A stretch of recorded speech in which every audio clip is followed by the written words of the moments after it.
बना देने का। हमारे लोगों को जुनून है अपनी माँ बहन बेटी को डॉक्टर बनने के नाम पे घर से निकालकर जीन्स टी शर्ट पहना के उसे मुशरिका मुर्तदा बना देने का। कई लाख मुसलमानों की बेटियां जो आज काफिरों के साथ भागकर वो महासंख्यों बरस के लिए जहन्नमी बन गई। अगर मुसलमान बन के रहती तो कम से कम उम्मीद थी कि गुनाहों की सजा काटने के बाद जन्नत चली जाती, लेकिन कुफ्र कबूल किया, अब तो जन्नत की खुशबू उसके लिए हराम है, अब तो सदा के लिए वो जहन्नम की आग में जलेगी। कितने दिन तक जवान रहेगी, कितने दिन तक मस्तियां करेगी उस काफिर के साथ। बूढ़ी तो होना है, उसके बाद मरना तो है, मरने के बाद जहां जाना है वहां का एक दिन 50,000 साल के बराबर है। ये बता दे कि इस बेटी को जो काफिरा हो गई इसके बाप का कसूर है या नहीं?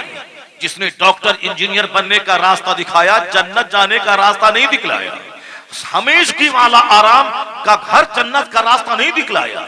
ये दुनिया के 40 साल 50 साल डॉक्टर इंजीनियर बन के 2 रुपया कमा के खा पी के इसका रास्ता दिखलाया।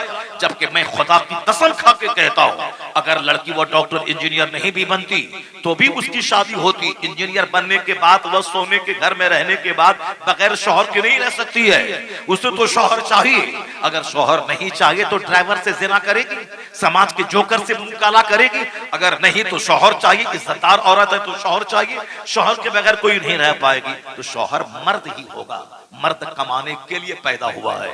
लड़की की भी नौकरी है 1 लाख महीना और लड़के की भी नौकरी है 1 लाख महीना। तो एक घर में 2 लाख आ रहे हैं, जबकि एक घर में 1 लाख आने के बाद शानदार ढंग से घर चल सकता था। सामने वाले घर में 5 आदमी परवरिश में, लड़के को नौकरी नहीं है, बेचारा मजदूरी करके जैसे तैसे घर चला रहा है। मगर एक घर में बीवी को भी नौकरी है, शौहर को भी नौकरी है, ये मालामाल हो रहा है। वह बेचारा 10 आदमी की परवरिश करने वाला कंगाल हो रहा है। अगर औरतों को नौकरी नहीं दी जाती तो उसकी जगह पे एक मर्द बहाल होता।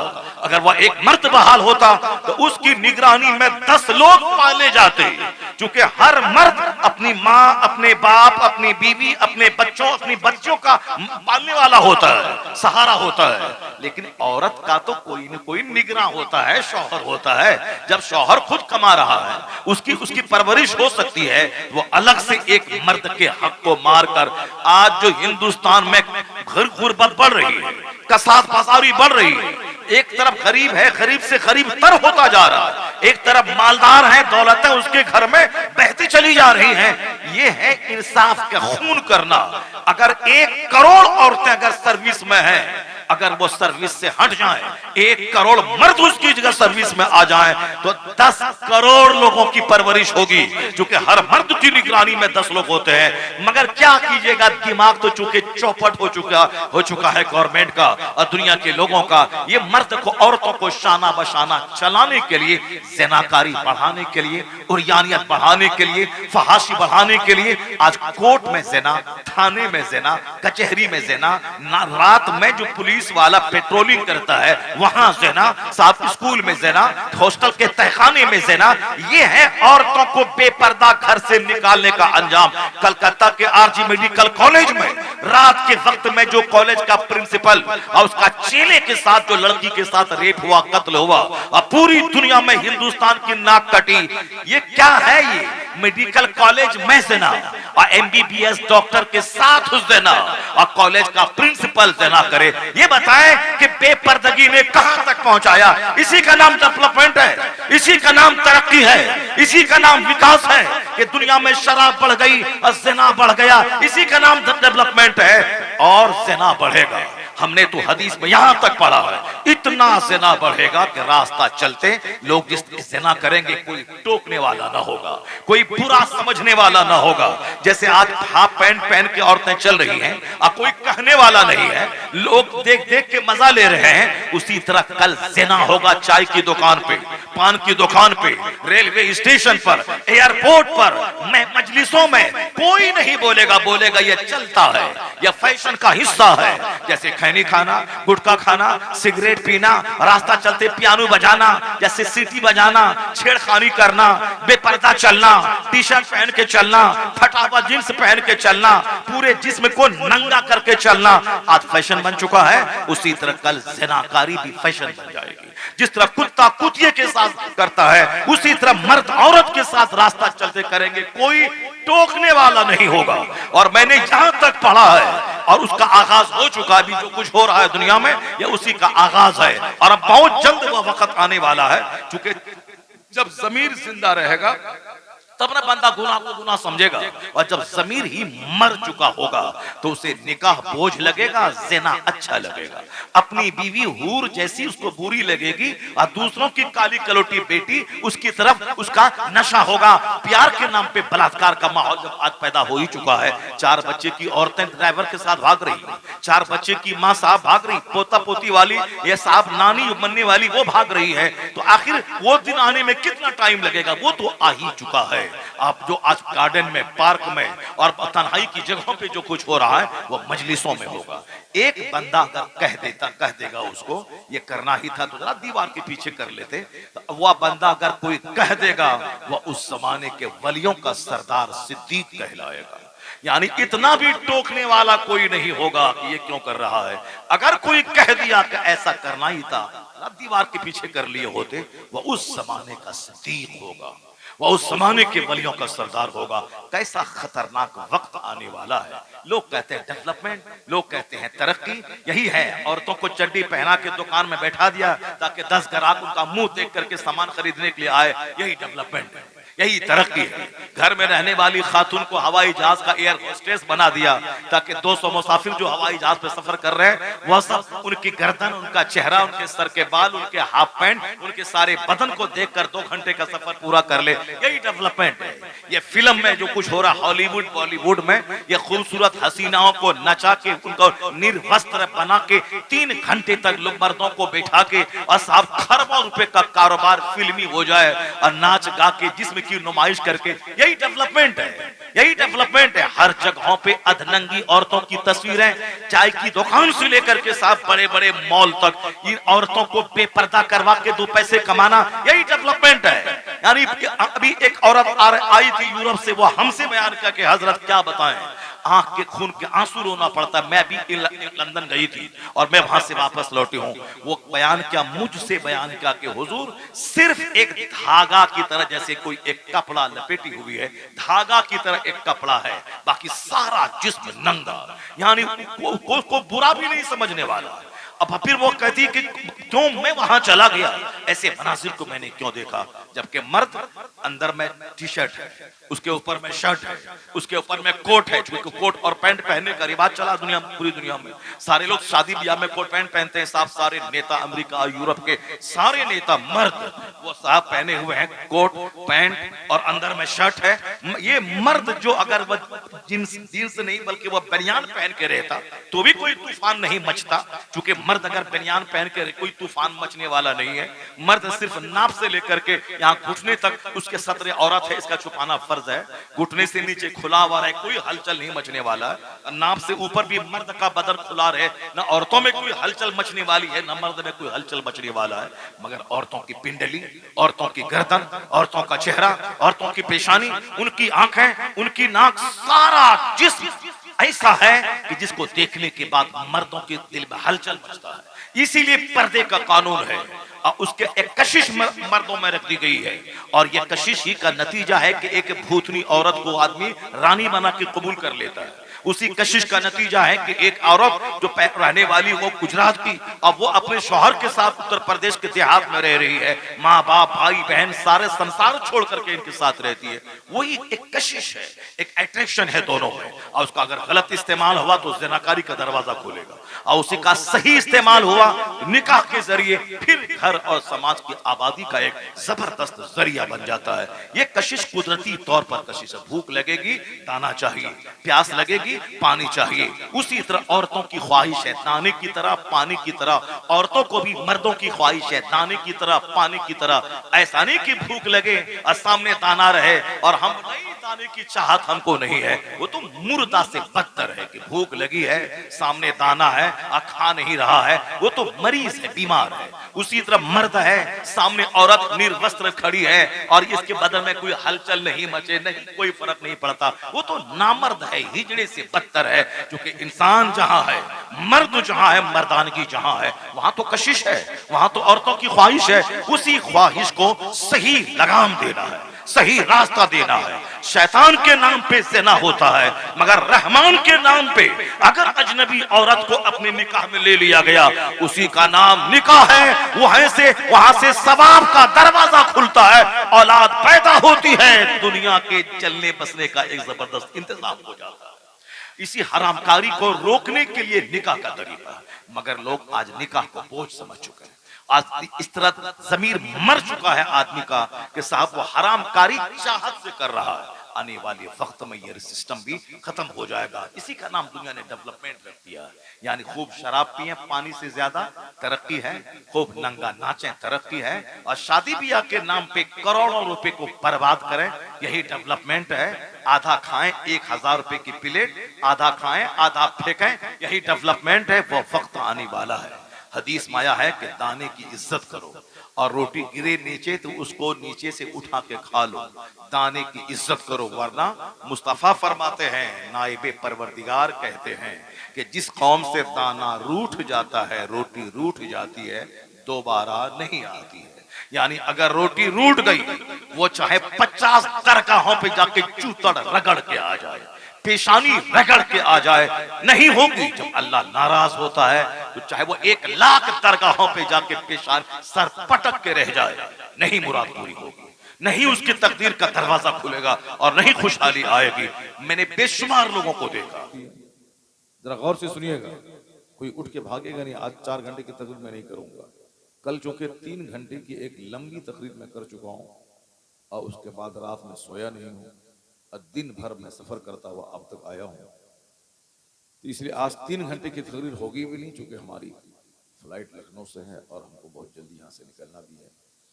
और फिर ऐसे भी लोग सुनना भी नहीं चाहते हैं। अब लोग 1 घंटा 1.5 घंटा बहुत है। वो 5 साल पहले लोग 4 घंटे की तकरीर सुनते थे, लेकिन अब लोग नहीं सुनना चाहते हैं। अब कोई बोलने वाला भी नहीं है। 1 घंटा आधा घंटा बोल के लोग चले जाते हैं। अब एक तो हम हैं जो 3 घंटे 4 घंटे बोल जाते हैं, इस जमाने में भी, वो अलग बात है। लेकिन बोलना और है, सुनना और है। लोग सुनते नहीं, इसीलिए अब मैंने भी फैसला कर लिया है कि जब लोग सुनते नहीं है तो हमको भी अब 1 घंटा ही बोलना है। अब 1.5 घंटा बहुत कम बोलेंगे, 1 घंटा बोलना है। अब उसी 1 घंटे पर अगर अमल हो गया तो जिंदगी में इनकलाब पैदा होगा इंशाअल्लाह। जरा जोर से बोले सुभान अल्लाह। हाथ उठा के सारे लोग बोले ला इलाहा इल्लल्लाह मुहम्मदुर रसूलुल्लाह सल्लल्लाहु अलैहि वसल्लम। तकरीर चिल्लाने का नाम नहीं है इतना। और पहले जमाने में लोग कपड़ा फाड़ते थे तकरीर के टाइम, कुर्सी तोड़ देते थे। लोग कहते थे मजबूत कुर्सी रखो वरना कुर्सी टूट जाएगी। हम लोग 40 साल पहले बचपन में जलसा सुनने जाते थे, उस वक्त देखते थे कि एक मौलाना साहब आए, कुर्सी ही तोड़ देते थे। तो लोग कहते थे कुर्सी तोड़ तकरीर हो रही है। अब क्या तकरीर हुई, क्या बोला गया, किसी को कुछ मालूम नहीं। एक हमारे मिलने वाले भाई हैं, वो तस्करा करते थे कि हम आज से 25 साल पहले एक जलसे में गए, एक बहुत बड़े आलिम आए थे कि चौथा शरीफ से, और तकरीर करते करते अपना पूरा कपड़ा फाड़ डाला। यानी कपड़ा फाड़ तकरीर। मैंने कहा कि तकरीर में बोले क्या, तकरीर की कोई बात याद है आपको? वो सब याद नहीं है, अलबत्ता इतना याद है कि कपड़ा फाड़ डाला। तो सब लोग अलग अलग ढंग से जलसे में आते हैं। कोई कपड़ा फाड़ देखने आते हैं, तो कुर्सी तोड़ देखने आते हैं। आप कोई अल्फाज और जुमले से अपनी जिंदगी में रोशनी लेने के लिए। सुभान अल्लाह, सुभान अल्लाह। मैं उम्मीद करता हूं कि आज की खूबसूरत मजलिस में जितने लोग यहाँ मौजूद हैं, वो सारे के सारे कुर्सी तोड़ तकरीर सुनने नहीं आए हैं, सब दिल पजीर तकरीर सुनकर अपने दिलों को रोशन करने आए हैं। आज दुनिया में घमंड बढ़ रहा है, दुनिया में गुरूर बढ़ रहा है। गुरूर इसीलिए बढ़ रहा है कि नेक लोगों के पास उठना बैठना बंद हो गया।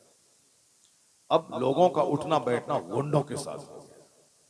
लोगों की दोस्ती चोरों और डकैतों से। लोग अब दुनियावी फायदे के लिए डकैत से मोहब्बत करता है, ताकि मेरा पड़ोसी मुझसे डरे, इसका संबंध, इसका ताल्लुक फलां बाहुबली, फलां अंसारी, फलां यादव, फलां पठान से है। अगर इससे पंगा लोगे तो ये तुम्हें कहीं का नहीं छोड़ेगा। लोगों को डराने के लिए आदमी अपने घर में डकैतों को बुलाता है, ताकि सारे पड़ोसी जान जाएं कि इनका संबंध उन लोगों से है। बस इसके अलावा कोई मकसद नहीं होता। सब पड़ोसी को डराने के लिए, अपने आसपास के लोगों में अपनी धाक बिठाने के लिए। दौलत पहले से ज्यादा बढ़ रही है, तो दौलत बढ़ने के बाद जो होना चाहिए वो हो रहा है। दौलत का मजाज है घमंड पैदा करना, दौलत का मजाज है बदअमली पैदा करना, दौलत का मजाज है बेअदब बना देना। एक आदमी कहता है तुम्हारी औकात याद दिला देंगे, ये घमंड की बोली है। एक आदमी कहता है कि मैं तुम्हारे साथ खानदान को तबाह बर्बाद कर दूंगा, ये दौलत और पैसे की गर्मी है। कोई एक फर्नीचर क्लास का गरीब आदमी, कमजोर आदमी कभी इस तरह की बोली नहीं बोल सकता है। कुछ रहता है पास में माल, तब वह इस तरह के जुमले बोलता है। मोहब्बतें खत्म हो गई। अगर आपको हमसे काम है तो 50 बार सलाम करेंगे आप, लेकिन अगर काम नहीं है तो मैं 50 बार सलाम करूंगा, जवाब नहीं देंगे आप। अपना खास करीबी रिश्तेदार, आजकल बच्चे भी मतलबी हो गए हैं। जब बाप से कुछ पैसा लेना है तो अब्बू अब्बू कहते हैं, और जब बाप से कुछ नहीं लेना है तो अब्बू कहाँ हैं, कहाँ मर रहे हैं, फोन करके अब्बू की खैरियत पूछने वाले बच्चे नहीं होते। बीवी को जब माल चाहिए वो सर में तेल लगाती है और जबरदस्त चाय बना के लाती है, और अगर माल उसको नहीं चाहिए तो फिर शौहर थका मांदा है कि चूर चूर है, कहाँ से आया है, कैसे मर के आया है, कुछ नहीं, वो अपने काम में लगी हुई है, सोई हुई है, सर में दर्द है, काम है। कल चेन्नई में मैं 2 साल नमाज पढ़ाया हूँ। एक बंदा सर्विस करता था, वो हमसे बयान किया कि हजरत जब तनख्वाह मिलने वाली होती है महीने के लास्ट में, तो उससे 5 दिन पहले मेरी बीवी मेरी खूब खिदमत करने लगती है, और जहां तनख्वाह मिली और हमने तनख्वाह उनको दे दिया तो उसके बाद से खाना पाना, पानी, दाना, चाय सब पूछना बंद है। फिर 15 दिन तक परेशान हम रहते हैं, 5 बार कहते हैं खाना लाओ तब लाती है, और जहां फिर 25 तारीख आई अगले महीने की, फिर उसके बाद चाय पानी, तेल वगैरह और पांव दबाना सब शुरू हो जाता है। यह सच कहता हूँ, कोई कहानी फिल्मी नहीं है, ये हमारा मुक्तदी था। वो मैं इमामत करता था, वो मेरा मुक्तदी था, वो मेरे पास बैठ कर अपना दर्द बयान करता था, वो अपनी सच्ची कहानी मुझको बयान करता था।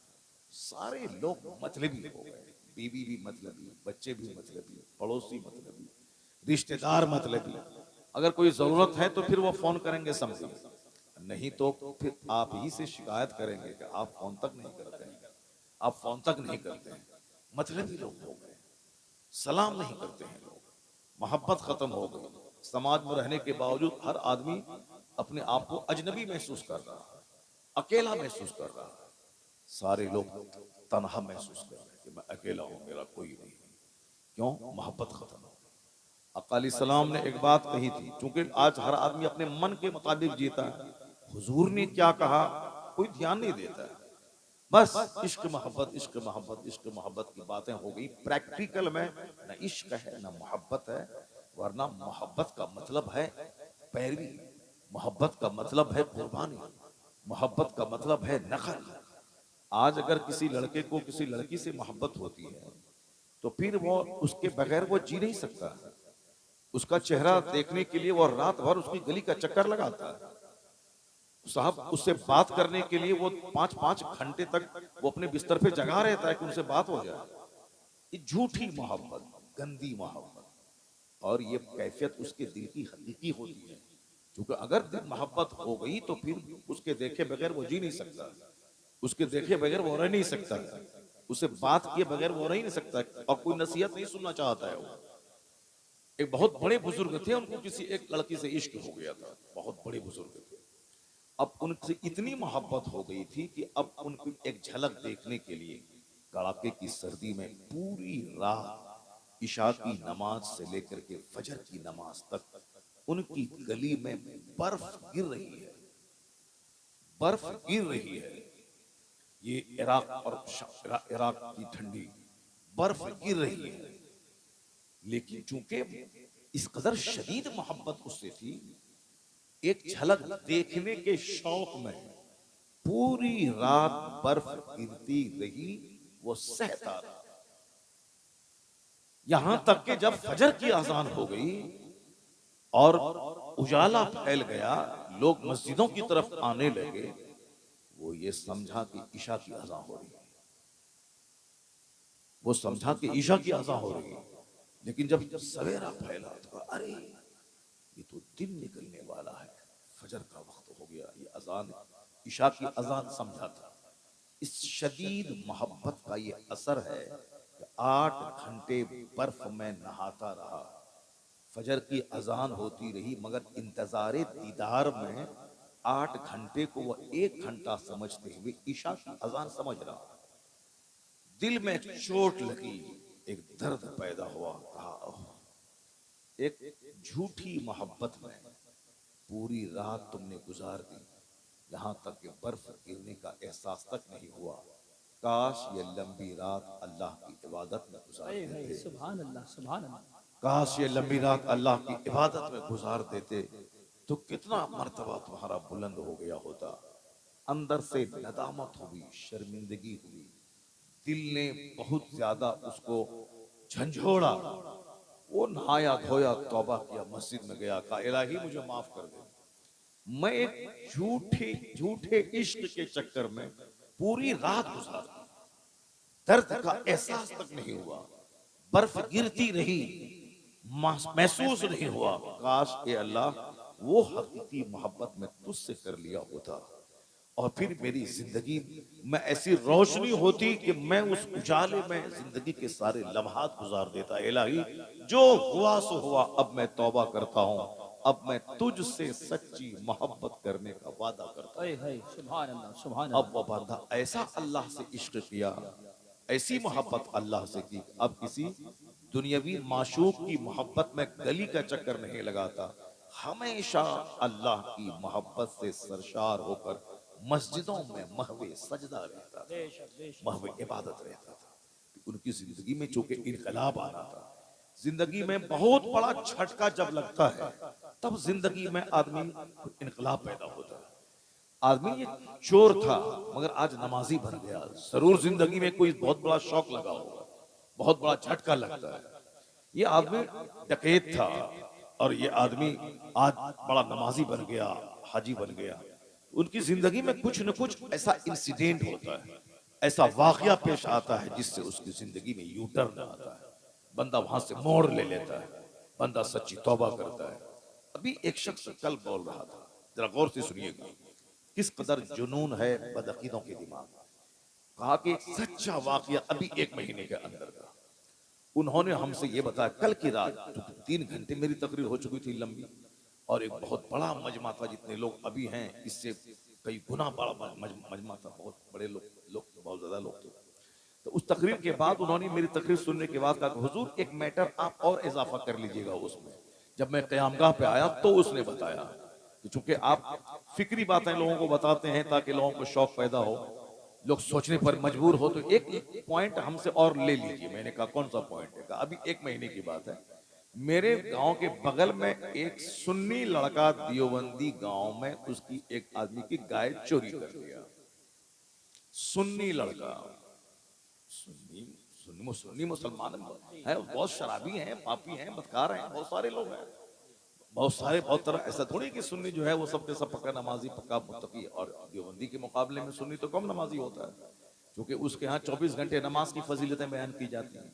फजाइल अमाल है तो ये है वो है, फजर छोड़ने का ये नुकसान, ज़ोहर छोड़ने का ये नुकसान, असर छोड़ने का ये नुकसान, जमात छोड़ने का ये नुकसान, जमात से नमाज पढ़ने का ये फ़ायदा, नमाज की ये फजीलत। उसकी पूरी मोटी मोटी किताब में बुखारी, मुस्लिम, अबू दाऊद, तिरमिज़ी से सारी हदीसें नकल करके वो सामने वाले के बीच में बयान करता है। तो बड़ा चौपट से चौपट आदमी भी नमाजी बन जाता है, क्योंकि जब बार बार कहा जाएगा कि नमाज नहीं पढ़ने वाला आदमी का अंजाम फिरौन के साथ होगा, यह हदीस में आया है। बेनमाजी का अंजाम हामान के साथ होगा, यह हदीस में आया है। बेनमाजी का हश्र कारून के साथ होगा, यह हदीस में आया है। तो अब जब आदमी सुनेगा कि बेनमाजी का अंजाम फिरौन के साथ होगा, वो फिरौन के साथ जहन्नम जाएगा, तो अब तो आदमी तो है, सीना तो हिलेगा। तो फिर वो आदमी झुक जाता है, नमाज पढ़ने लगता है। नहीं, हमको फिरौन के साथ जहन्नम नहीं जाना, हमको तो सिद्दीकीन, सालिहीन, शुहदा के साथ जन्नत जाना। जब बार बार ये बातें बताई जाती हैं तो बंदा नमाजी हो जाता है। अब वो बार बार बताता है कि हुजूर ने फरमाया है कि जो जानबूझकर नमाज छोड़ा वह कुफ्र के करीब पहुंच गया। अब उसका बंदा जब सुनता है तो कहता है अरे अरे, हम तो मुसलमान हैं, काफिर तो होंगे नहीं। काफिर होने का मतलब है खरबों साल आग में जलना, मुसलमान है, थोड़ा बदअमल हो गया, मरने के बाद तो बख्शिश की उम्मीद है कि या तो अल्लाह माफ कर दे अपने फजल से, या फिर गुनाह की सजा काटने के बाद जन्नत जाएगा। लेकिन अगर कोई काफिर होके मर गया, चाहे दुनिया का प्रधानमंत्री क्यों ना हो, वहां तो खरबों साल आग में जलना होगा। ये इतना जबरदस्त पॉइंट है कि बंदा इस पर अगर नजर रखे, वो दुनिया के सारे सुख सुविधाओं को त्याग करके वो आखिरत की तैयारी में लग जाएगा। मगर चूंकि आज माँ भी अपने बच्चों को आखिरत की बात नहीं बताती, बाप भी अपने बच्चों के सामने आखिरत की बात नहीं बोलता है, सब दुनिया की बात बोलता है। हम ऐसे लोगों को जानते हैं जो स्टेज पर 20 साल से है, 40 साल से है, मगर नमाजी नहीं बन पाया। नमाजी नहीं बन पाया क्यों? उधर तवज्जो नहीं है उसकी, या उसके दिमाग में शैतान डाल दिया है कि बगैर नमाज पढ़े भी जन्नत मिल जाएगी। उनके दिमाग में यह बात है कि बगैर नमाज पढ़े भी जन्नत मिल जाएगी। तो इसलिए से वो दिन रात तकरीरों की महफिल में रहता है, तकरीरों की मजलिस में रहता है। 40 साल से स्टेज पर है तो क्या मतलब है? वो क्या करता है? गाता गाता बजाता है? नहीं नहीं, स्टेज पर है तो तकरीरें सुनता है, मगर वो गौर से सुनता नहीं। इस स्टेज पर बैठा है, मोबाइल चला रहा है, स्टेज पर बैठा है, वो साहब दिमाग कहीं दूसरी तरफ है, खैनी खा रहा है, गुटखा चबा रहा है, दिमाग दूसरी तरफ है, वो तो 100 साल भी बैठेगा, नमाजी नहीं बनेगा। जो गौर से तकरीर सुनेगा, अगर आखिरत के पॉइंट पे गौर करेगा, अगर आदमी है, दिल जिंदा है, तब तो वो आखिरत की तैयारी का शौक पैदा हो जाएगा। क्योंकि बार बार सुनने के बाद आदमी का दिल ही तो है, पत्थर तो नहीं है, पसीज जाता है। लेकिन चूंकि वो गौर से सुनता नहीं। अब जरा सुन देखिए, ये हमारा आदमी है जो 40 साल से स्टेज पे है, महफिल में है, मगर नमाजी नहीं बना, नमाजी नहीं बना। अब जरा ये कहानी सुनिए जो कल उन्होंने बताया। सुन्नी नौजवान देवबंदी गांव की गाय चोरी कर लिया। उसी टाइप का होगा वो, चोरी करना, जुआ खेलना, ये उसी टाइप का होगा। सुन्नी गांव में हर तरह के लोग रहते हैं, कोई नमाजी है, कोई अरबपति है, कोई गरीब है, कोई मजदूर है, कोई दिन रात जुआ खेलने वाला है। तो उसी तरह का लड़का था सुन्नी गांव का, नमाजी नहीं था। वो गाय चोरी कर लिया। अब इत्तेफाक से पकड़ा गया। जब पकड़ा गया तो उस लड़के को पकड़ करके गांव में देवबंदी गांव के लोगों ने पकड़ के रखा उसको। मुखिया, सरपंच, गांव के पंच लोग, सारे लोग आए, प्रधान और सब। अब इसका फैसला क्या होगा? इन्होंने गाय चोरी की है, अब बिल्कुल रंगे हाथों पकड़ा गया है। अब ऐसा नहीं कि इल्जाम है, नहीं, रंगे हाथों पकड़ा गया है, चोरी करते हुए पकड़ा गया है। अब क्या होगा इसका? तो कोई बोला इसको इतना मारो, कोई बोला इसको जेल में डाल दो, कोई बोला इसको 50 जूता मारो, कोई बोला इससे 25,000 रुपए वसूल कर लो। अब जाहिर सी बात है, जब आपके गांव में भी जब कभी कोई पंचायती होती है तो 50 लोग हैं, तो हर आदमी अपनी अपनी राय पेश करने लगता है। कोई कुछ बोलता है, कोई कुछ बोलता है। जरा गौर से सुनिएगा, सीना हिल जाएगा, सीना हिल जाएगा। और आप फातिहा, मिलाद, लोहमान, अगरबत्ती, चादर, बताशा, शकरपाला, ये सब जो लिए बैठे हैं और नमाज छोड़े बैठे हैं, अगर जमीर जिंदा है तो आंख से आंसू के कतरे बह जाए। किस कदर वहाबी मजबूत है अपने अकीदे में, और किस कदर वो अपने मिशन पे लगे हुए। उनका चरवाहा भी वो नमाजी बनाना चाहता है, उनका किसान भी वो सुन्नी को देवबंदी बनाना चाहता है, और हमारा स्टेज पर रहने वाला 40 साल का आदमी भी, उसको कोई दर्द नहीं है कि मैं अपने बेटे को नमाजी बना दूं, मैं अपनी बीवी को नमाजी बना दूं, या मैं खुद नमाजी बन जाऊं। ये एक आईना दिखला रहा हूं, उनका जुनून में दिखला रहा हूं।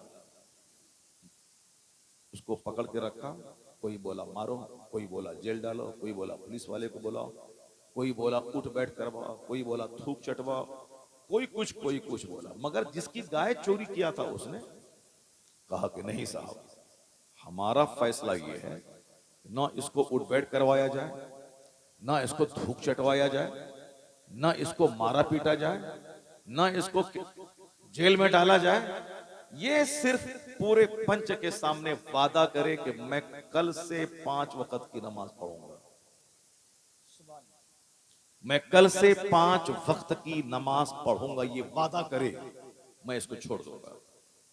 अब जिसकी गाय चोरी हुई है वो खुद ही ऐसा कह रहा है, वो बंदा को मौका मिला, चूंकि कोई मारना, काटना, जेल डालना, 10,000 रुपए जुर्माना, इस तरह की बातें हो रही थी। अब ये सच इनको लगा कि ये बात बहुत आसान है, मगर ये बहुत भारी बात कह दिया। कहा कि ये लड़का सुन्नी है और ये नमाजी नहीं है, ये सिर्फ नमाज पढ़े, वादा करे सारे पंच के सामने कि मैं नमाज पढ़ूंगा, और ये हमारी जमात के पीछे नमाज ना पढ़े, हमारी मस्जिद में नहीं आए। ये जिस सुन्नी गांव में है वो अपनी मस्जिद ही में नमाज पढ़े, अपने इमाम के ही पीछे नमाज पढ़े, मगर नमाज पढ़े। सुन्नी इमाम के पीछे ही नमाज पढ़े मगर नमाज पढ़े। ये वादा करे सबके सामने। उन्होंने वादा किया, मैं तौबा करता हूं और मैं वादा करता हूं कि मैं कल से नमाज पंजगाना अपनी मस्जिद में मैं अदा करूंगा। वादा किया, गाय वाले ने उसको छोड़ दिया। अब जाहिर सी बात है, चोरी करने वाला गरीब ही होगा, उसी टाइप का होगा। तो वह दूसरे दिन से नमाज शुरू कर दिया। अब पक्का नमाजी बन गया, पांचों टाइम नमाज पढ़ने लगा, मस्जिद में नमाज पढ़ने लगा। चोरी वगैरह से तौबा तो कर ही दिया, वो नमाजी बना। चूंकि अब उनके दिल से एक आवाज आई। क्या आवाज आई? कि मैं बरेलवी सुन्नी गांव में रहने वाला, आज तक मुझको किसी ने नमाज के बारे में ताकीद नहीं की। आज मैं नमाजी हूँ, अल्लाह का नाम ले रहा हूँ, पांचों टाइम मस्जिद जा रहा हूँ। ये उसी बंदे ने मुझको नमाजी बनाया है। तो अब उसकी मोहब्बत इसके दिल में पैदा हो गई। उनसे फोन से कांटेक्ट में रहने लगा, बातचीत करने लगा। बातचीत करते करते चूंकि उनको लगा कि हमारा कोई सुन्नी बरेलवी मौलवी, कोई पीर, कोई मेरा सुन्नी मेरा बाप, कोई मुझको नमाजी नहीं बनाया है, नमाजी मुझको उस आदमी ने बनाया है। तो अब वो सुन्नी मोहल्ला छोड़ा, अब वो पांचों नमाज देवबंदी की मस्जिद में पढ़ना शुरू कर दिया। किस कदर दूर से निशाना साधा। ये नहीं बोला कि मैं इसको छोड़ूंगा, ये बरेली छोड़ करके देवबंदी बन जाए, मेरी मस्जिद में नमाज पढ़े। नहीं, क्योंकि वह जानता था कि जिस दिन इसका दिल जागेगा उस दिन इसको लगेगा कि मुझको नमाजी बनाया किसने है, ऑटोमेटिक वो मेरी तरफ आ जाएगा। इसलिए वो हमारी मस्जिद में ना आए, वो अपने सुन्नी बरेलवी इमाम के पीछे नमाज पढ़े, मगर ये वादा करे कि नमाज पढ़ेगा। नमाज पढ़ा कि चोर को अपना हम ख्याल, अपना हम अकीदा और अपने ग्रुप में शामिल कर लिया। करोड़ों सुन्नी जिसको सिर्फ मौलवी की गीबत करने से फुर्सत नहीं है, पीर साहब की गीबत से फुर्सत नहीं है, जलसा के खिलाफ बोलने से फुर्सत नहीं है। जलसा कराने से क्या होगा, रुपया खर्च करने से क्या होगा, एक मौलाना शायर को बोला कि 50,000 देने से क्या फायदा होगा, जबकि वही खसीस और रजी शेख चिल्ली को बोला कि 2.5 लाख रुपए देता है। वही रजील, वही कमीना, एक कव्वाल नाचने वाला, गाने वाला, शराब पीने वाला, हारमोनियम तबला बजाने वाले को 5 लाख रुपए देता है। वही रजील, वही खसीस, वही कमीना अपने बेटे की शादी में डीजे के नाम पे 1 लाख रुपए खर्च करता है। अपने बेटे की शादी में फजूल खर्ची, हराम काम में लाखों रुपए खर्च करता है। लेकिन दीन के नाम पे थोड़ा सा पैसा खर्च होता है तो अब इनको फजूल खर्ची समझ में आती है, इनको सीने में दर्द होता है। मस्जिद की तामीर में जो पैसा लगे वही पैसा है, मदरसे की तामीर में जो पैसा लगे वही पैसा है, अल्लाह रसूल की बात सुनने सुनाने में जो पैसा खर्च हो वही पैसा है। माह रमजान में कुरान पाक की तिलावत एक हाफिज से सुना, बंदा 5 लाख रुपए दे के कहा कि तूने जो मेरे खुदा का कलाम सुनाया है उसका तो कोई बदला हो ही नहीं सकता है, यह हकीर सा नजराना है। अगर मैं तुझे सोने पे भी तौल दूं फिर भी तिलावत कुरान की समाअत का हक अदा ना हो पाएगा। ये तो अपने ज़र्फ और जिगर की बात है। फजूल खर्ची में, बर्थडे पार्टी में 5 लाख खर्च करने वाला अगर वो रजील खबीस मरदूद, अगर वो जलसा जुलूस जिक्र खुदा की मजलिस के एहतमाम के पैसे को अगर वो गलत करार देता है, उससे बड़ा खसीस, उससे बड़ा रजील, उससे बड़ा कमीना दुनिया में कोई नहीं होगा। असल में पैसा वही है जो नाच में, गाने में, शराब में, डीजे में, बैंड बाजी में खर्च ना हो। असल पैसा वही है जो पैसा देने वाले खुदा की याद में खर्च हो जाए। समाज में कैसे कैसे लोग रहते हैं। हमारे लोगों को जुनून है मदरसा के उजाड़ देने का, हमारे लोगों को जुनून है इमाम को मस्जिद से भगा देने का, हमारे लोगों को जुनून है जो जलसा 50 साल से होता आ रहा है उसके बंद कर देने का। हमारे लोगों को जुनून है अपने गांव समाज के सारे बच्चों को इंजीनियर, डॉक्टर, प्रोफेसर, दारोगा, पुलिस और आर्मी में ले जाके सब कुछ। शुरू में अजमेर गए, मुराद पूरी हुई, उसके बाद मगरूर हो गए। मालूम है क्या हुआ? उसके बाद यही हुआ कि फिर बाद में जब सजा मिली, ऐसी सजा मिली 50 बार अजमेर जाता है आता है, कुछ भी नहीं होने वाला है। सब कुछ करने वाला अल्लाह है, अल्लाह ही देने वाला है, अल्लाह ही रोकने वाला है, अल्लाह ही जिल्लत देने वाला है, अल्लाह ही इज्जत देने वाला है, अल्लाह ही हुकूमत देने वाला है, अल्लाह ही हुकूमत छीनने वाला है। ये जो हिंदुस्तान का मुसलमान रोता है कि ये आ गए, वो आ गए, ऐसा हो गया, कुछ नहीं हुआ है। ये हमारे जुर्म की सजा है कि एक जालिम हाकिम मुझ पर मुसल्लत है। मगर जिस दिन मुसलमानों की मस्जिदें आबाद हो गई, मुसलमानों का घर सजदे से आबाद हो गया, जिस दिन मेरा सारा काम अपने पैगंबर के फरमान के मुताबिक होने लगा, यही तो है कि तू मुस्तफा का गुलाम बन जा, अल्लाह तुझे दुनिया का इमाम बना देगा। वअदल्लाहुल्लज़ीना आमनू व अमिलुस सालिहात, ये अल्लाह का वादा है कि अल्लाह हैज प्रॉमिस, अल्लाह ने वादा किया है, अगर तुम ईमान लाए, अच्छा काम किए, जन्नत तो वहां मिलेगी, इस दुनिया में हुकूमत तुझको दे दी जाएगी। वअदल्लाहुल्लज़ीना आमनू व अमिलुस सालिहात लयस्तखलिफन्नहुम फिल अर्द, अल्लाह तुम्हें इस जमीन में बादशाहत अता करेगा। और अल्लाह ने अपना वादा सच्चा करके दिखलाया। अरब का बकरी चराने वाला, अरब के ऊंट चराने वाले, अरब के खाना बदोश, वह गरीब जो अरब में कोई फसल पैदा नहीं होती थी, मगर मुस्तफा जान रहमत पे जब से उन लोगों ने ईमान लाया, जब से कुरान पाक की तिलावत और कुरान पाक के निजाम को दुनिया में नाफिज करने का जुनून दिमाग पे चढ़ा के अपना अरब छोड़ के अपने वतन से बेवतन हो गए, तालीम कुरान आम करने के लिए रूम चले गए, ईरान चले आए, हिंदुस्तान चले आए, तो अल्लाह ने ईरान भी दिया, अल्लाह ने रूम भी दिया, अल्लाह ने बेशुमार ममालिक दुनिया में दिए। और आज 1500 साल में आधी दुनिया से ज्यादा हिस्सों पर मुसलमानों को सल्तनत अल्लाह ने दी।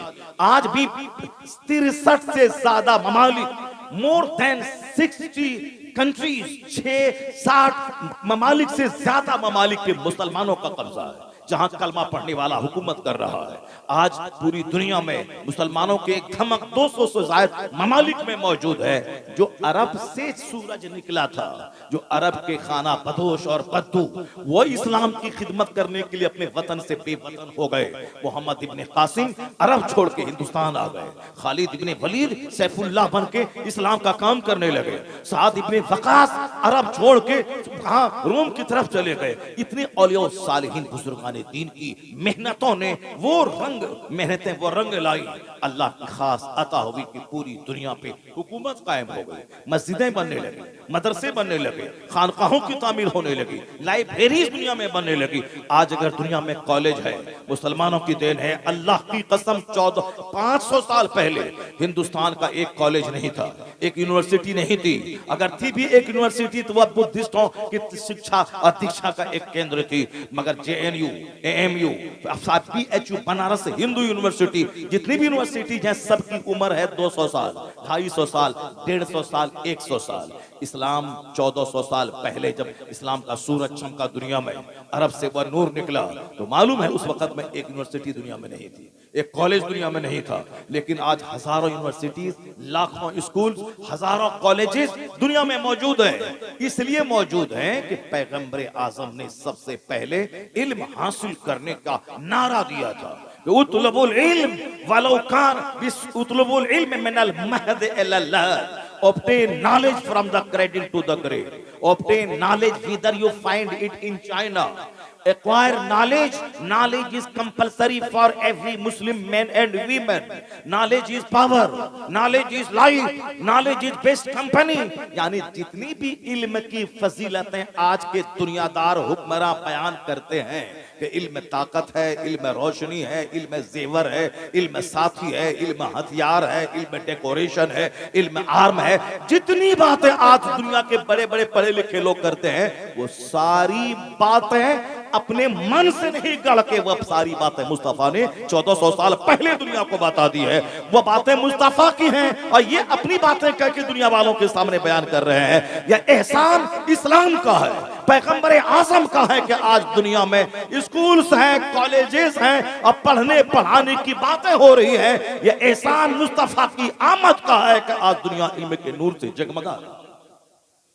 इसको तो मानना पड़ेगा। वो दो चार जलील किस्म के लोग अगर पैगंबर के खिलाफ कुछ बकवास कर रहे हैं, वो जलील अंधे हैं, वो जलील नहीं, उसे मालूम है कि इस्लाम ने क्या किया। वो आंख बंद करके सूरज का इनकार करते हैं, वो आंख बंद करके वो कहते हैं कि रात नहीं, वो आंख बंद करके कहते हैं कि दिन नहीं है। तो अगर कोई किसी पागल कमीने चोटे के कह देने से अगर कि आज सूरज नहीं है तो ऐसा नहीं हो जाएगा कि सूरज नहीं है। अगर कोई खसीस और कोई रजील बोल दे कि जलसे का फायदा नहीं है, उस कमीने के बोलने से इसका नहीं माना जाएगा कि जलसे का फायदा नहीं है। वो रजील, वो खबीस, वो मरदूद क्या जाने, ये एक दरसगाह है जलसा, जहां से हजारों लोगों को दीनी मसाज मिलता है। तुम अगर नहीं नमाजी बने, लाखों लोग वो हैं जो खिताबत सुन सुन के नमाजी बने हैं। अगर तुम दीनदार नहीं बने तो जाओ तुम जहन्नम की आग में जलो।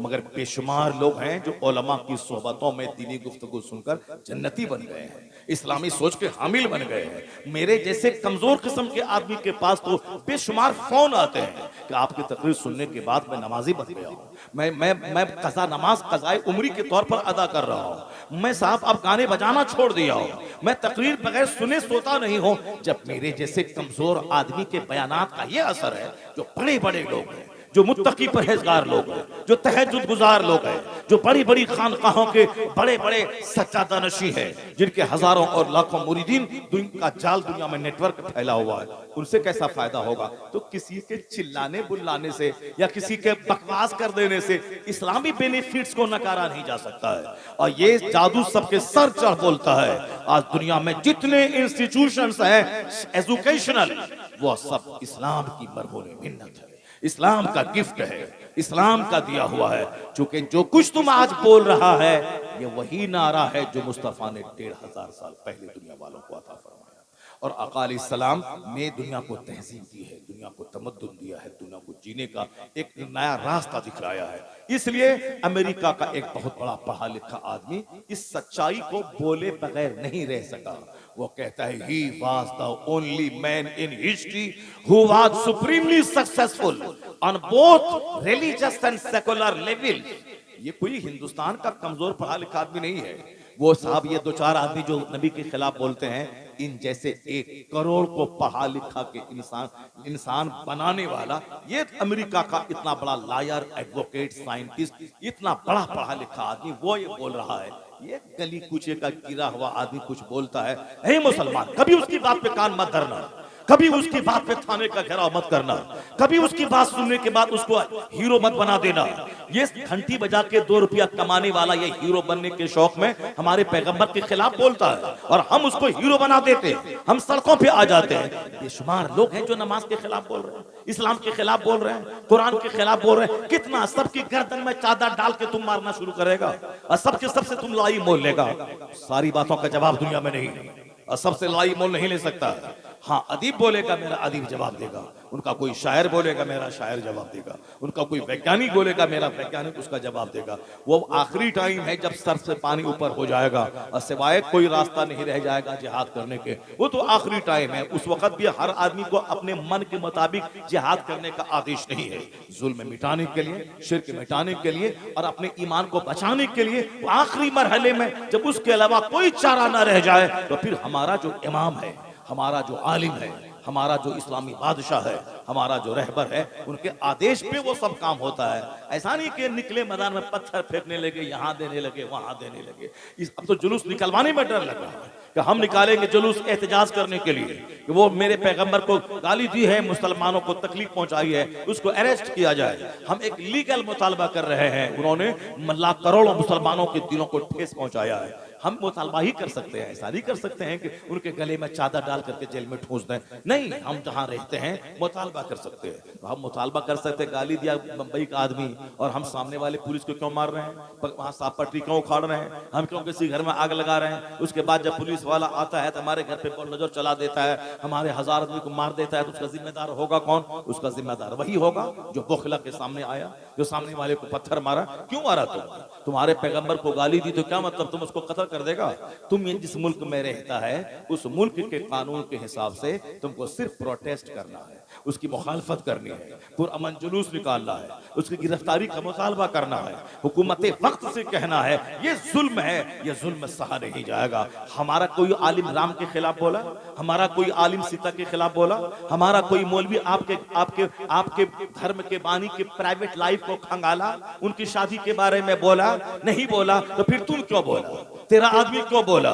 हमारे पैगंबर की अच्छी बातों को नहीं बोल सकता है? उन्होंने जो दुनिया को दिया है, जो गिफ्ट, जो इंपैक्ट दुनिया पे छोड़ा है, जो ब्लेसिंग्स दिया है, अगर तुम्हारा सीना उतना चौड़ा नहीं है कि उन सारी अच्छाइयों को सुन के पढ़ के तुम लोगों के सामने बयान कर सको, तो कम से कम चुप तो रहो, उनकी प्राइवेट लाइफ में दखल अंदाजी तो मत करो। हमारे पैगंबर ने 11 शादी की। क्या तुमको मालूम है कि अरब ममालिक में शादी का क्या महत्व है, शादी के क्या असरात होते हैं? 25 साल की जवानी में 40 साल अधेड़ औरत से निकाह कर रहे हैं। अब 50 प्लस जाने के बाद अगर 12 साल की खातून से निकाह कर रहे हैं तो समझना तो होगा। जहां के 16 साल की 1000 खूबसूरत तरीन औरतों से मुस्तफा निकाह कर सकते थे, और अरब का कल्चर था उस टाइम में 1400 साल पहले 100 शादी करना, 150 शादी करना, 300 शादी करना अरब का माहौल था। अगर हुजूर से ज्यादा खूबसूरत कोई नहीं था दुनिया में, तो सारे लोग चाहते थे कि मेरी बेटी इनके निकाह में जाए। मगर हुजूर ने उस जमाने में 25 साल की जवानी में 40 साल अधेड़ औरत जो 2 शौहर से बेवा हो चुकी थी, उनको जब आपने शादी किया उनसे, इसका मतलब है कि आपकी शादी का मतलब ख्वाहिश को पूरा करना सिर्फ नहीं है, शादी का मतलब है बेवाओं को सम्मान देना, बेवाओं को एक नई जिंदगी देना, बेवाओं को आत्मसम्मान देना, बेवाओं को इज्जत नफ्स देना, बेवाओं को खुशियां मनाने का मौका अता करना। अब अगर कयामत तक किसी बेवा की शादी होगी तो एहसान मोहम्मद अरबी का माना जाएगा कि हुजूर ने कहा, अब प्रैक्टिकल में बेवा से शादी करके बता दिया। उस उम्र में, जिस उम्र में आपके हुस्न की कसम, हुस्न की सौकहार, आप हुस्न की खैरात चांद लेता था, सूरज लेता था। हम लोगों ने मुस्तफा को नहीं देखा है, लेकिन जिसने मुस्तफा को देखा है उनका स्टेटमेंट आज तक किताब में मौजूद है। हजरत अबू हुरैरा कहते हैं सरकार का कांधा ऐसा था जैसे किसी चांदी को ढाल दिया गया हो। हजरत अनस कहते हैं मुस्तफा का चेहरा ऐसा था कान्ना शम्सा तजरी फी वजहिही, गोया हुजूर के चेहरे में सूरज तैर रहा हो। ये जिन लोगों ने देखा उनका स्टेटमेंट है, उसमें कोई नमक मिर्च लगाया नहीं गया। हू बहू जो उसका स्टेटमेंट है वो है। हजरत जाबिर इब्ने समूरा कहते हैं कि राय तो हम चांद को देखते थे, 14वीं रात का चांद, यानी जिस दिन वो 14वीं रात का चांद, 14th नाइट, 14वीं रात का चांद, मून ऑफ 14th नाइट, जो एक ही दिन चांद जवान होता है। बाकी जिस दिन उगा हुजूर के कहने की मानी, फिर थोड़ा बड़ा थोड़ा बड़ा थोड़ा बड़ा, 14वीं रात को फुल जवान होता है। फिर 15वीं रात से घटना शुरू है, डाउनफॉल, 1 इंच 2 इंच घटते घटते फिर सूखी हुई टहनी की मानिंद बारूक हो गया। कहते हैं जाबिर इब्ने समूरा, 14वीं रात का चांद चमक रहा था, हुजूर मेरे सामने थे, सरकार के जिस्म अक़दस पे एक चादर थी जिसमें सुर्ख रंग की धारी थी। मैं कभी हुजूर को देखता था और कभी चांद को देखता था, तो फैसला किया दिल ने कि मुस्तफा का चेहरा चांद से ज्यादा खूबसूरत है। वह वजहुहु अहसनु मिनल कमर, उसका उनका चेहरा चांद से ज्यादा खूबसूरत है। अरब के लोग तमन्ना करते थे कि काश मोहम्मद अरबी से मेरी बेटी का अब्द हो जाए, मेरी नस्लें फख्र करेंगी। मगर उस खूबसूरती का नमूना शख्स जैसा हुसैन जमील न पैदा हुआ न क़यामत तक पैदा होगा। हुजूर ने 40 साल अधेड़ औरत से पहली शादी 25 साल की उम्र में किया। इसका मतलब है उस शादी में हिकमत है बेवाओं को सम्मान देना, बेवाओं को इज्जत देना।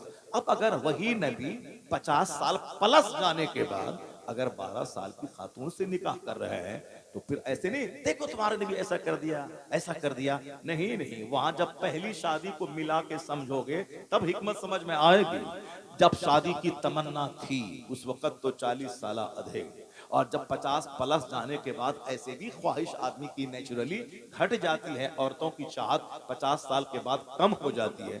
उस जमाने में 9 साल 12 साल की खातून से सैयदा आयशा रज़ी अल्लाह तआला अन्हा से अब्द करना, इसका मतलब है जब वहां हिकमत है यहाँ भी हिकमत होती है, यहाँ हिकमत होती है। और कोई मैटर नहीं मिलता है 1400 साल के अंदर में काफिरों, मुशरिकों, इस्लाम के दुश्मनों को तो ले दे करके इसी शादी के पीछे पड़ा रहता है। सरकार की जितनी बीवियां हैं उन तमाम बीवियों में सारी बीवियां बेवा थी, अक्सर बीवियां बेवा थी या कुछ तलाकशुदा थी। एक बीवी आपकी सिर्फ कुंवारी थी जो सैयदा आयशा थी। वह हुजूर ने अपनी चाहत से नहीं किया था, अल्लाह ताला जनाब जिब्राइल अमीन के जरिया हुजूर के ख्वाब में सैयदा आयशा का चेहरा दिखला के ये कहा था अल्लाह की पसंद है कि इससे आप निकाह कर ले। तो सैयदा आयशा की शादी हुजूर ने चाहत से नहीं की थी। ये 9 साल 10 साल की है और हमारी सारी बीवियां तलाकशुदा हैं और बेवा हैं, एक खातून चाहिए मुझको जो कुंवारी मिल जाए। नहीं नहीं, वो अल्लाह की पसंद थी, कायनात के खालिक की पसंद है। और जिसने मुस्तफा को नबी, रसूल और सारे रसूलों का सरदार बनाया, उस खुदा की पसंद है ये, इसलिए पसंद है। हिकमत वहां यही थी। जिस तरह सारी शादी हिकमतों से भरी है। एक खानदान है मदीने में जो कहता था इस्लाम मिटा देंगे, जो कहता था इस्लाम के पैगंबर को कत्ल कर देंगे, जो कहता था इस्लाम का साथ देने वाले मुस्तफा के सहाबा को निगल जाएंगे। लेकिन उस खानदान की एक बेवा खातून से हुजूर ने शादी कर ली, वो खातून रजामंद हो गई। और जब उस खानदान की बेटी मुस्तफा के निकाह में आई और हुजूर के अखलाक, हुजूर के किरदार, हुजूर के तमाम कमालात को देखने के बाद जब वो खातून अपने खानदान के बाप दादा के सामने बयान किया तो पहले तो वह लोग सोचा था कि मोहम्मद ऐसे हैं वैसे हैं, लेकिन जब अपनी बेटी की ज़बानी हुजूर की खलवत, हुजूर की जलवत, हुजूर की तन्हाई की सारी दास्तान सुनी, सारा कबीला कलमा पढ़ के मुस्तफा का गुलाम। ये है मुस्तफा की शादी की हिकमत, ये है हुजूर की शादी की हिकमत। खालिद इब्ने वलीद जैसा सैफुल्लाह, अल्लाह की तलवार। मालूम है कि मैदान ओहद में 70 सहाबा शहीद हो गए थे। जो जंग जीती हुई थी वो जंग की बाजी हारी गई। मुस्तफा ने कहा था तीर अंदाजों से कि यहाँ खड़ा रहना, यहाँ जगह छोड़ के मत जाना, चाहे जंग जीते या हारे तुम ये जगह छोड़ के मत जाना। और जब जंग जीत गए मुसलमान, उन लोगों में से किसी ने कहा कि अब तो जंग जीत गए तो अब यहाँ रहने का कोई मतलब नहीं है, अब हमें भी माले गनीमत लेना चाहिए। इसको छोड़ के कुफार भाग चुके हैं। मगर किसी ने मना क्या करी, हुजूर ने कहा है कि चाहे जंग जीतें या हारें ये जगह नहीं छोड़नी है। मगर लोगों ने अपनी अक्ल से ये समझा कि हुजूर तो दुश्मनों को रोकने के लिए हमको खड़ा किया था ताकि दुश्मन यहाँ से दाखिल ना हो। मगर अब वो बात तो रही नहीं, चूंकि अब तो जंग जीत चुके हैं हम, इसलिए वह लोग चले गए मैदान जंग पे। तो वही खालिद इब्ने वलीद थे जो पीछे से घूम करके उसी रास्ते से दोबारा अंदर घुस के वो खतरनाक अटैक किया तो 70 सहाबा शहीद हो गए। जीती हुई जंग बज़ाहिर शिकस्त में तब्दील हो गई। आका अलैहिस्सलाम जख्मी हो गए, आपके दंदाने अक़दस शहीद हो गए, आप लहूलहान हो गए, आप पहाड़ के ऊपर में एक गड्ढे में आप वहां नीचे चले गए। इस और काफिरों ने अफवाह फैला दी, इस्लाम के पैगंबर शहीद हो गए। वही खालिद इब्ने वलीद जो इतना बड़ा रोल अदा किया था मैदान ओहद में। जब सरकार अलैहिस्सलाम उनकी फूफी हजरत उम्मे मैमूना से जब आपने शादी किया मक्कतुल मुकर्रमा में, तो फिर फूफी जब मुस्तफा के निकाह में चली गई तो और अपनी फूफी की ज़बानी जब सरकार की दास्तान सुनते हैं कि इतना बड़ा कारनामा अंजाम देने वाला काफिरों की तरफ से इतना बड़ा बहादुर, वो मुस्तफा के पास आके कलमा पढ़ के मुशर्रफ इस्लाम हो गया। सैफुल्लाह, अल्लाह की तलवार, ये है मुस्तफा की शादी की बरकत। और आज भी किसी खानदान की दुश्मनी को खत्म करने के लिए शादी एक बहुत बड़ा जरिया है। शादी करने के बाद दुश्मनी दोस्ती में तब्दील हो जाती। हुजूर की सारी शादियां यही इसी हिकमतों से भरी हुई। सैयदा आयशा वो तो उनके बाप तो मुस्तफ़ा के गुलाम थे, मुस्तफ़ा के दोस्त थे। सफर में, हजर में, मक्का में, मदीना में, बदर में, ओहद में हमेशा बिल्कुल साए की तरह मुस्तफ़ा से रहे जुड़े हुए सिद्दीक़ अकबर। अब उन्होंने अपनी बेटी को सरकार के निकाह में दिया और उस पर वह नाज करते रहे कि मेरी बेटी को मुस्तफ़ा ने कबूल कर लिया है। अगर हुजूर जबरन ऐसा करते ख्वाहिश की वजह से तो कभी सिद्दीक़ अकबर अपनी बेटी को नहीं देते। अब मक्का के उस वक्त के सारे लोग उस निकाह को बुरा समझते, लेकिन न किसी ने बुरा समझा, क्योंकि ऐन फितरत के मुताबिक वो शादी थी। अब लड़की चाहे 10 साल के बाद जवान हो या 15 साल के बाद जवान हो, जवान होने के बाद वो शौहर के काबिल है। और वहाँ अरब का कल्चर है कि वहाँ चूंकि यहाँ की जमीन गर्म, आबो हवा गर्म, वहाँ आज भी लोग 4 शादी करते हैं, आज भी एक एक आदमी के 50-50 बच्चे होते हैं। वहाँ मायूब नहीं माना जाता, चूंकि वहाँ की तहजीब का हिस्सा है। अब सैयदा आयशा की शादी कम उम्री में हुई, मगर जवान होने के बाद रुखसती हुई और आप हुजूर के हरम सरा में तशरीफ लाए। हिकमत यही थी कि सरकार ने हम कयामत तक का पैगाम दिया कि क्या करना है, क्या नहीं करना है। मर्दों के कानून, उसूल और ज़ाब्ते मस्जिद नबवी के मेंबर से जो आपने कहा, अबू हुरैरा ने नकल किया, अब्दुल्ला इब्ने उमर ने नकल किया, अब्दुल्ला इब्ने मसूद ने उसको याद रखा। लेकिन सरकार जब अपनी बीवी के हुजरे में रहते थे, जब वहां 10-12 घंटे आपके गुजरते थे, वहां हुजूर ने क्या बोला, वहां हुजूर ने क्या कहा, क्योंकि सरकार के सारे इरशादात एक मार्किंग स्टोन है, हमारे लिए लाइट का काम करते हैं। औरतों के बारे में मखसूस कवानीन, उसूल और ज़ाब्ते हैं, वो जो सरकार मस्जिद नबी की मेंबर से नहीं बोल सकते हैं। वो खवातीन के बीच में आप कह सकते हैं, आपकी सारी बीवियां या तो 40 साल प्लस है, 40 प्लस है। 40 प्लस जाने के बाद कुव्वते यादाश्त आदमी की कैसी होती सबको मालूम है। एक बीवी तो चाहिए जो गेट बाई हार्ट करने वाली हो, जो जबरदस्त कुव्वते यादाश्त हो, जो मेमोरी पावर उसकी हाई हो। हुजूर जो बोले उसको याद कर ले। सिद्दीक़ अकबर जैसे महान की बेटी सैयदा आयशा थी। कम उम्री में अरब के तमाम मशहूर शोरा के अशार अरबी के सारे उनको याद थे, अरबी मुहावरात के दस्तरस हासिल थी, कुव्वते यादाश्त गज़ब की थी। जब सरकार के निकाह में आई, हुजूर की एक एक बातों को उन्होंने गेट बाई हार्ट किया, हदीसों को याद किया, सरकार के फरमान को सीने में जगह दिया। और जब हुजूर पर्दा फरमाए, पर्दे में रहकर आप सहाबे कराम को एक फकीहा, मुहद्दिसा, आलिमा, मुफस्सिरा बनकर जो पैगाम सुनाना शुरू किया, लोगों ने यही कहा, शरीयत हमारी अधूरी रह जाती अगर मेरी माँ आयशा मुस्तफा के निकाह में नहीं आती। आज मर्दों के कानून वाज़े हैं, औरतों के कानून वाज़े हैं। आज अगर शरीयत मुकम्मल है तो एहसान उम्मुल मोमिनीन आयशा सिद्दीक़ा हिकमत है, ये हिकमत है। आका अलैहिस्सलाम की शादी की सारी बातें मुस्तफ़ा की हिकमतों से भरी हुई है। ये बात, मगर ये खबीस, ये रजील, ये मरदूद, ये मुस्तफ़ा के बारे में कैसी कैसी बातें करता है। अब इनकी बातों का जवाब यही है कि अमेरिका का डॉक्टर माइकल हार्ट कैसी उन बातों को फैलाई, उसकी बातों को अपने घर की दीवार में लिख ली, उस बातों को अपने स्कूल में लिखी। अगर ये रामगिरी जैसा खबीस अगर नबी के बारे में गलत बोलता है, नुपुर शर्मा जैसी खबीसा बोली, तो अब लड़ने की जरूरत नहीं है, सड़क पे आने की जरूरत नहीं है।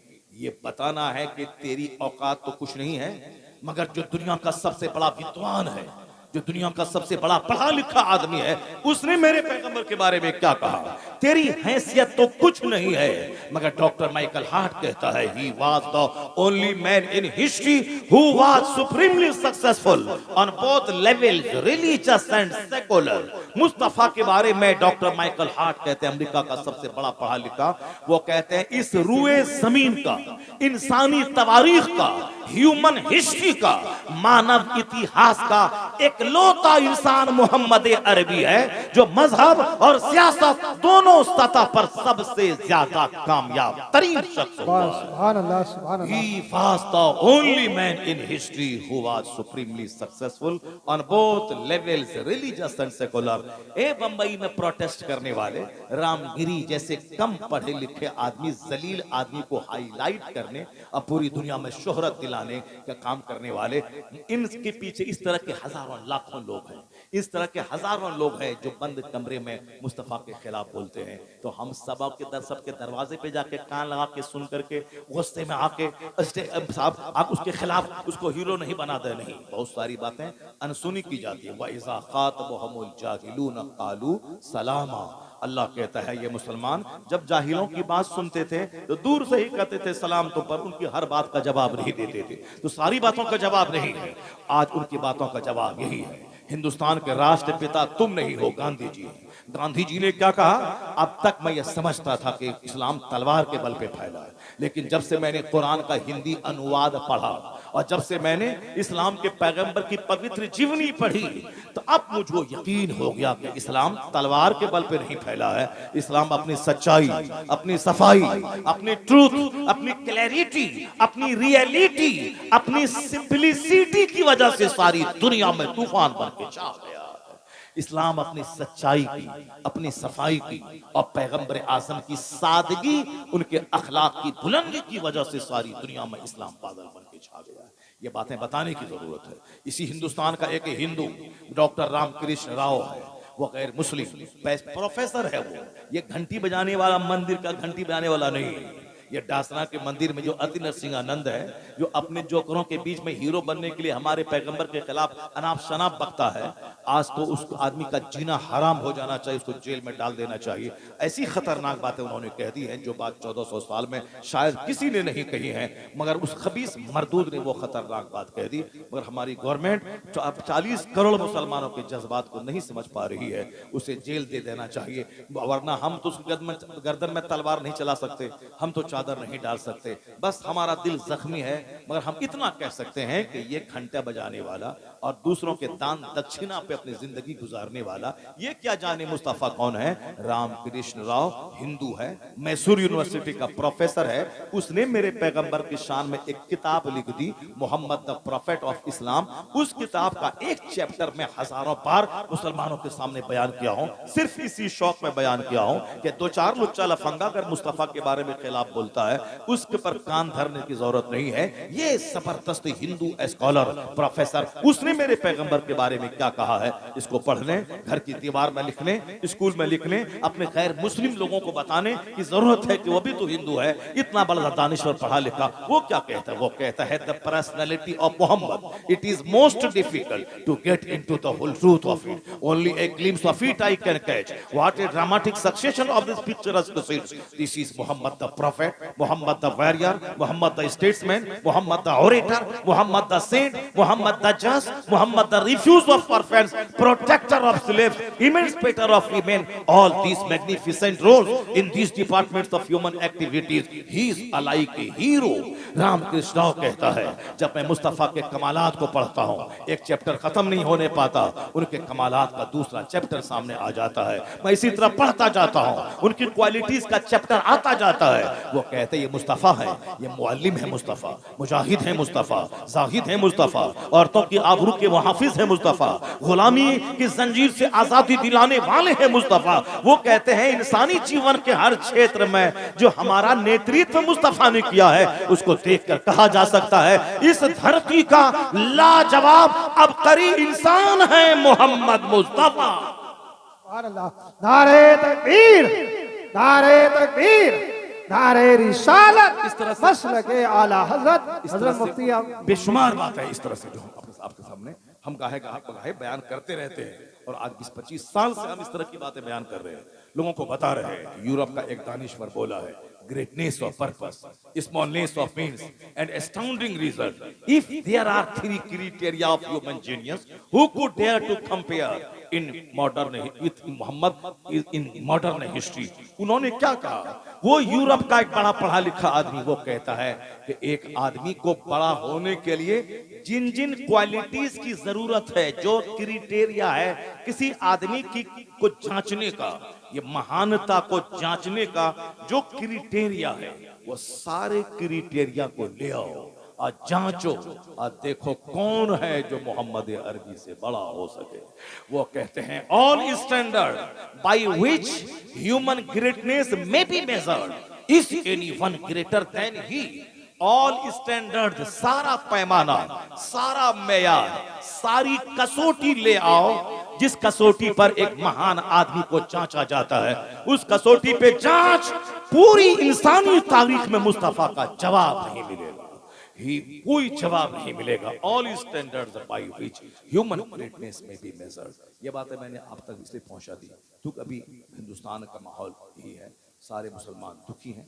दो चार आदमी ने जो बातें की हैं उसकी वजह से हर जिसके पास का सीना जिंदा है, दिल जिंदा है, वो अंदर से टूटा हुआ है कि क्या करे, कैसे लोग हैं। मैंने आपको बता दिया, एक दो आदमी के रजीलों के बोलने से घबराने की कोई जरूरत नहीं है, बल्कि एक बेशुमार बड़ा चैप्टर है जो दुनिया का बड़ा पढ़ा लिखा आदमी हमारे पैगंबर की तारीफ में रद्दुल लिसान रहता है। अल्लाह तबारक व तआला ने कहा है वरफ़अना लका ज़िक्रक, ए हबीब हमने आपका जिक्र बुलंद कर दिया है। अब जब अल्लाह ने बुलंद कर दिया है तो कौन मुस्तफ़ा के जिक्र को घटा पाएगा। इसलिए अमेरिका में मुस्तफ़ा का नाम, यूरोप के ऐवानों में मुस्तफ़ा का नाम, अगर हजार मुखालफत के बावजूद हर आदमी की ज़बान पे मुस्तफ़ा का नाम वक्त गुजरता जा रहा है। आला हजरत की ज़बानी अगर हम कह दें, ये कह सकते हैं अर्श पे ताज़ा छेड़छाड़, फर्श पे तुरफा धूमधाम, कान जिधर लगाइए तेरी ही दास्तान है, कान जिधर लगाइए तेरी ही दास्तान है। क्या मौलाना साहब, हाँ? चलिए ठीक है, मेरा भी टाइम पूरा हो गया, 1 घंटा से ज्यादा हो गया, मगर अब 2-3 बातें सरकार गौसे आज़म रज़ी अल्लाह तआला अन्हु के ताल्लुक से मैं आप तक पहुंचा देता हूँ, क्योंकि ये वक्त की ज़रूरत थी, हिंदुस्तान के हालात का तकाजा था। नौजवानों के बुझते हुए दिलों को मैंने एक चिंगारी दी है, रोशनी का सामान पैदा किया है। मैंने मुसलमानों की साहब उसके हौसला जो पस्त हो रहा था उसको मैंने जवान करने, उसको हौसला देने की मैंने कोशिश की है। NRC के टाइम में भी जब मुसलमान सारे के सारे परेशान थे, उस वक्त भी मैंने एक बयान दिया था और मैंने कहा था चाहे कुछ भी कर ले, नाचे गाएं कूदें, इस्लाम का नाम दबने वाला नहीं है। इस्लाम को वो क्वालिटी मौजूद है, चाहे कोई भी दुश्मनी करे, ये वो दरख्त है जितना भी काटोगे हरा होता चला जाएगा। उस वक़्त में आबादी कितनी थी और आज 40 करोड़ की आबादी हिंदुस्तान में कलमा पढ़ने वालों की। ये बोखला की ये बोलता है कि वो दासना का वो घंटी बजाने वाला, वो बोखला के बोलता है कि सारे हिंदू ढेर बच्चा पैदा करो, ढेर बच्चा पैदा करो। इस पागल है क्या? पहले बोलता है हम दो हमारे दो, आबादी ढेर बढ़ रही है, आबादी ज़्यादा हो रही है, मसला हो जाएगा खड़ा रोजी रोटी का, इसलिए अब बच्चा कम पैदा करो। और आज हमारी दुश्मनी में कहता है कि ढेर बच्चे पैदा करो, ढेर बच्चे पैदा करो। ढेर बच्चे पैदा करने से क्या होगा बंदे? सारी दुनिया का खुदा है जो अपने महबूब का नाम इतना ऊंचा किया है कि कोई दुनिया का हादसा मुस्तफ़ा के नाम को घटा नहीं पाएगा।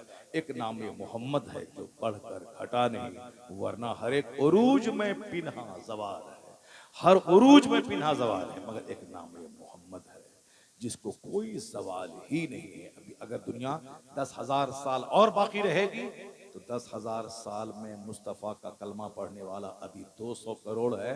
अगर दुनिया 10,000 साल 2,000 साल और आगे बढ़ी, यह 200 करोड़ की तादाद 1,000 करोड़ में बदल जाएगी।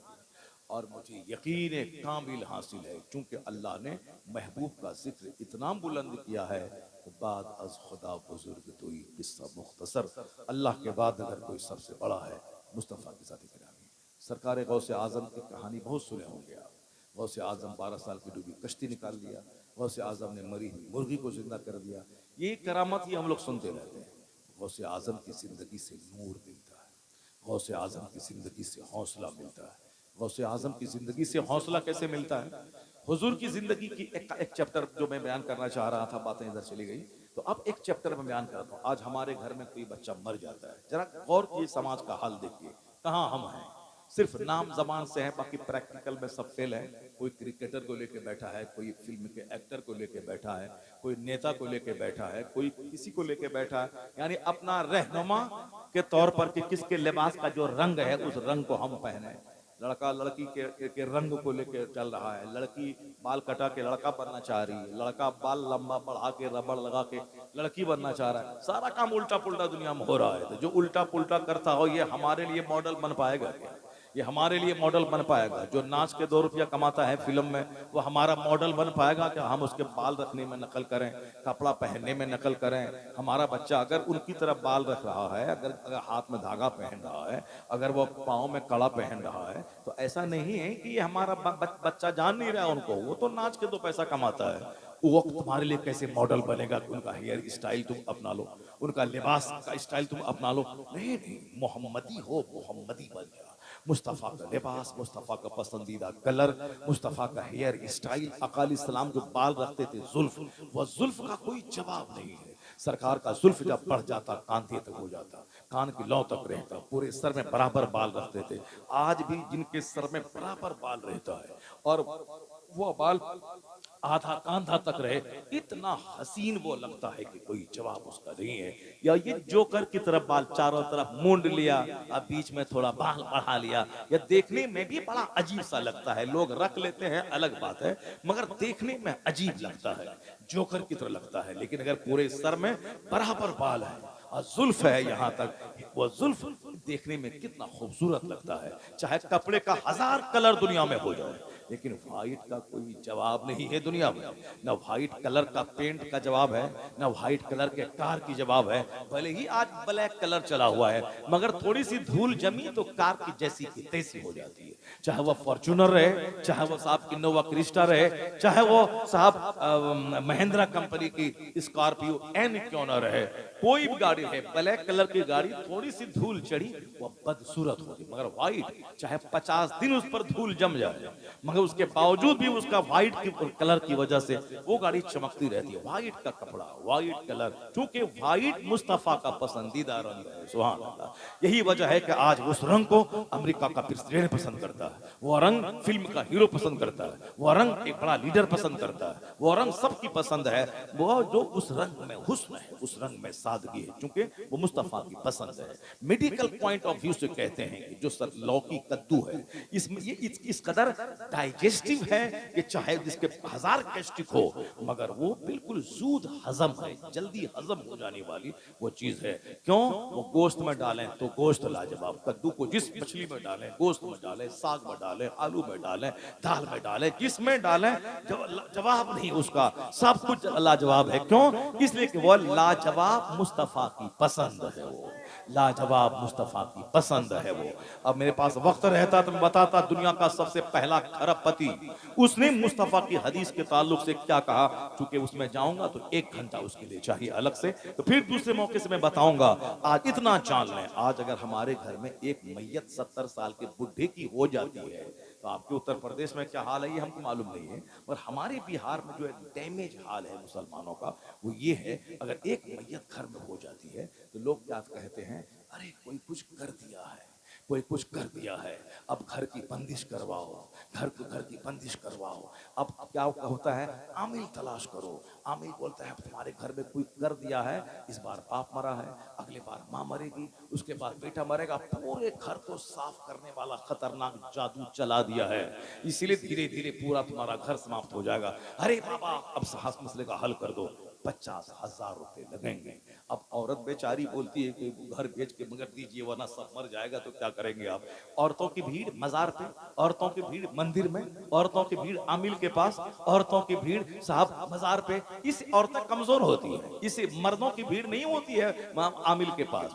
बता दीजिए हमको, जो भी दुआ का ताबीज करने वाला है, मर्द रहता है 10, औरत रहती है 90। मंदिरों में मर्द रहता है 10, 90% औरत रहती है, क्योंकि औरतों को माल चाहिए, बेटा चाहिए, बेटी चाहिए, शौहर की लंबी उम्र चाहिए, दुकान चाहिए, मकान चाहिए, सब चाहिए, इसलिए दौड़ के वो पंडित जी के पास, दौड़ के अब हिंदू औरतें अक्सर मुसलमानों के पास आती है। हमारा एक मस्जिद का एक इमाम साहब है, वो बेचारा उसकी आमदनी ही हिंदू औरतों से दुआ ताबीज करता है। वो 1-2 मुसलमान औरतें आती होंगी, बाकी 95% सब हिंदू औरतें आती हैं। वो हिंदू औरतें बोलती, अब जब वो झाड़ के पास जा सकती है, यहाँ तो मौलाना के पास आ रही है दुआ ताबीज लेने के लिए, उनकी भीड़ है दरख्त के पास, धागा तागा ये वो, उसके यहाँ हर तरह के वो सारा पूजा उसके यहाँ क्या है दुनिया के लिए, लक्ष्मी पूजा, दौलत की पूजा, विद्या की पूजा, करवा चौथ, ये शौहर की पूजा, औलाद की पूजा, यानी उसको सिर्फ शौहर चाहिए, बेटा चाहिए, बेटी चाहिए, माल चाहिए, दौलत चाहिए, उसको लंबी उम्र चाहिए, इसीलिए सारा पूजा अलग अलग नाम का है। मुसलमानों का कुछ नहीं, नमाज, रोजा, हज, ज़कात सबका एक मतलब है, मुझको जन्नत चाहिए, सुभान अल्लाह, मुझको आखिरत चाहिए। यही वजह है कि हमारा आदमी नमाज पढ़ता है तो पढ़ता रहता है, रोज हज फर्ज है तो फर्ज अदा कर रहा है। वहां क्या है कि माल मिला तो ठीक है, नहीं मिला तो मूर्ति को उठा उठा के बाहर फेंक दिया उसको। हम तुमको बोलते हैं 10 दिन से कि मेरा बेटा का बुखार है, ठीक कर दो, नहीं ठीक किया, लिया उठा के फेंक दिया उधर, बस। तो अब उसको अपने मन से जिसको चाहा खुदा बना लिया, जिसको चाहा उठा के फेंक दिया। हमारे यहाँ चूंकि सारी इबादतों से मतलब मकसद है जन्नत और आखिरत, इसलिए मस्जिद आबाद, मदरसा आबाद, खानका आबाद, जलसा आबाद, काबा आबाद, 24 घंटे तवाफ चलता रहता है। चूंकि मकसद दुनिया दौलत नहीं, मकसद जन्नत पाना है और वह क़यामत कायम होने के बाद है, इसीलिए आबाद। और वहाँ चूंकि औरतों की भीड़ है, औरतों का दिल कमजोर होता है, उसी का देखा देखी हमाम बाबा के पास औरतों की भीड़ है, नहीं हमारा पूरा घर उजड़ जाएगा। अब इतना सर के बाल नोचती है कि जाना होगा बाबा के पास, अब 50,000 उसको दो, वो घर जाके बंदिश क्या करेगा? वो बोलता है हाँ चलो ठीक हो गया, आप कोई नहीं मरेगा। ये बताइए, कोई बात भी नहीं मरेगा, दुनिया में हर पैदा होने वाले को मर जाना है, और ये बोलता है कि अब कोई नहीं मरेगा। किस कदर झूठ का पैसा कमाता है, सुनिए गौर से।